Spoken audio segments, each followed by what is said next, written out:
This will unlock the New York Mets. Carlos Mendoza, David Stearns, anyone in the Met front office, listen up. Make a move. Anything, please, before the season is over. So stay tuned only here on Mets Digest to hear what specific moves would be ideal in order to right the ship here in 2025 for the New York Mets. I'm your host today, Mike Duda. We're going to talk about what the Mets need to do in order to salvage this season. But first, we got to talk about some subscribers, and that being the fact that 69.7% of you that watch these videos aren't one. So please do me a favor, just a favor here on Mets Digest, and hit that free subscribe button.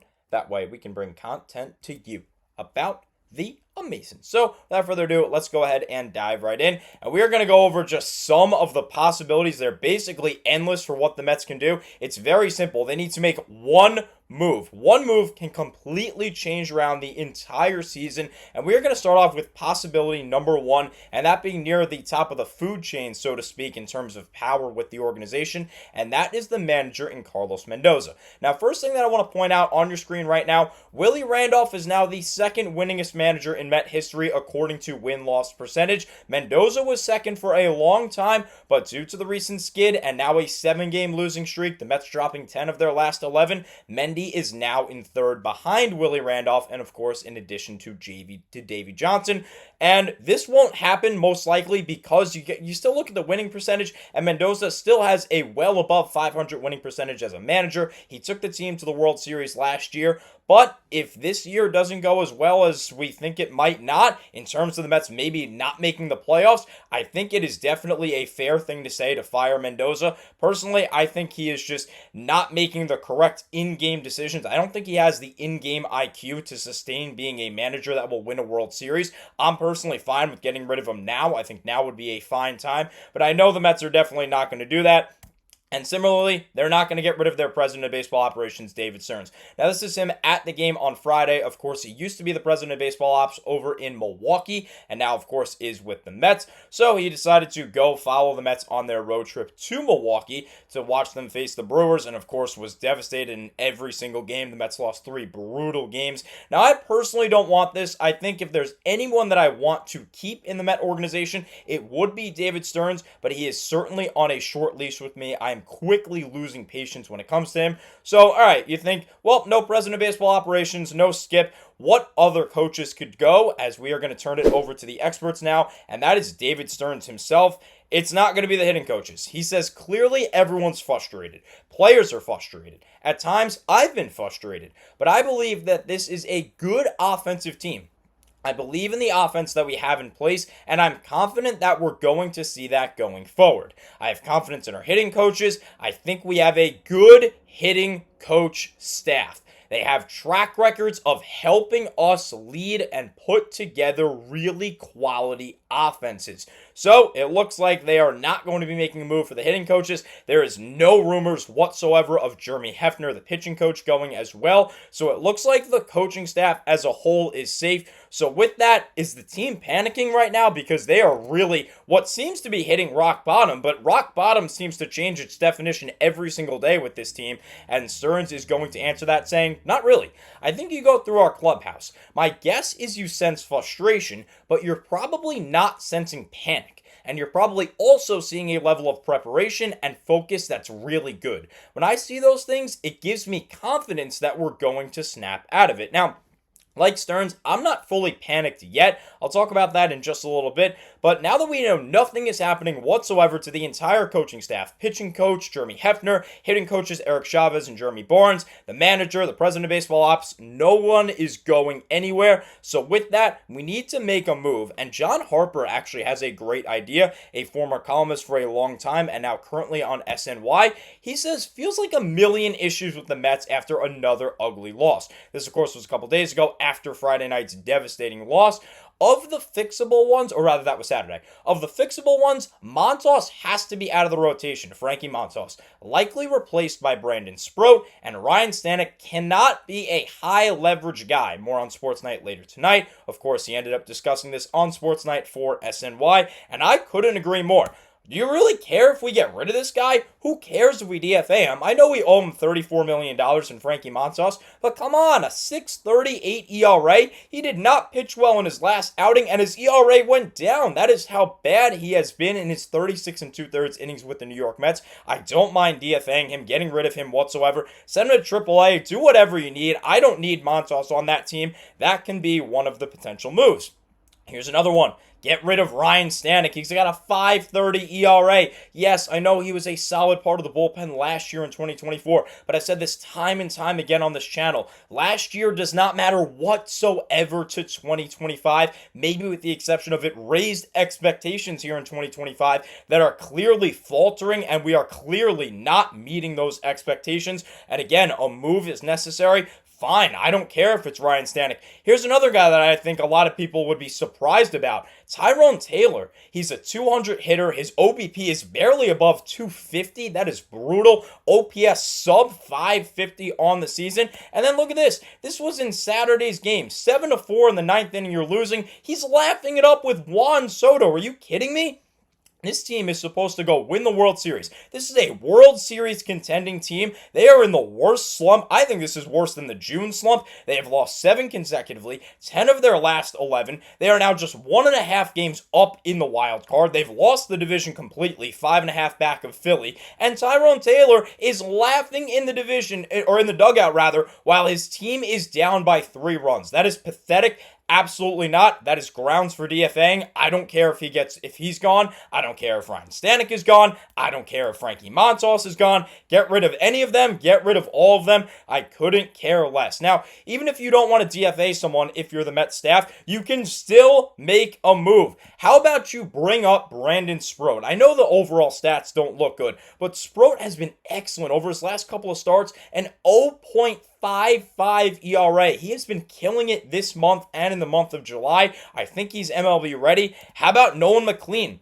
McLean just got promoted to AAA, so did Jet Williams. We got some of our guys now up in AAA. Hopefully they come up for September call-ups, because it doesn't look like the president of baseball ops is going to call them up now. But look at these stats. I mean, McLean is killing it. Sproat overall hasn't been good, but remember when we were looking at Brandon Sproat's stats and his ERA was in the 6s, the mid to high 6s? Yeah, he's down to a 4.10. He has been pitching incredibly of late here this season. Of course, McLean has been tearing it up in AA, high A, low A, wherever he's pitching. He will now be tasked with AAA, pitching for Syracuse, and I think he will be perfectly fine. It is time to bring up some of these guys.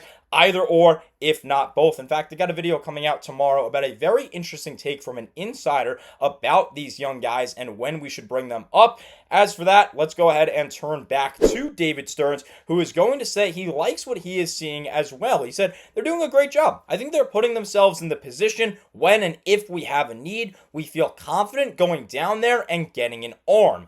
And we're going to continue to factor them in as we go through the rest of the season. Now, although this sounds positive and hey, maybe Stearns will bring them up, the timing is not right again. Stearns is going to go back to that same thing. He says, I think ideally you'd have some runway. I also understand that sometimes the realities of a major league season don't allow you to do that. So ideally, yes, if you're calling up someone like that, you'd like them to have a multiple start runway. So this is more, I believe, in terms of McLean, because McLean has not pitched yet in AAA, and it's too big of a jump to go from AA to the big leagues. That's why I'm happy that he's up in AAA. Maybe he gets those couple of starts that Stearns is alluding to, and then he can come on to the big league roster. But even that, if you want to keep McLean in the minor leagues, go ahead and bring up Sproat. I don't know what you're waiting for. That would be my expectation.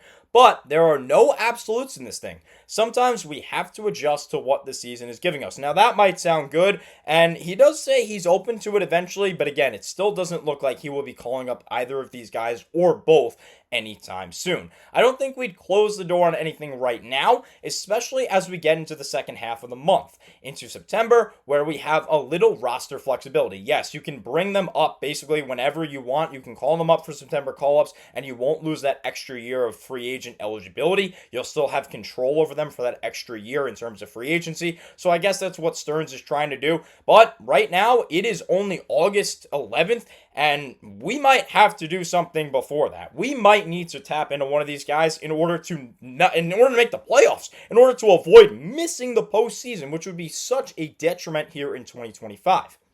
You have the extra pitcher.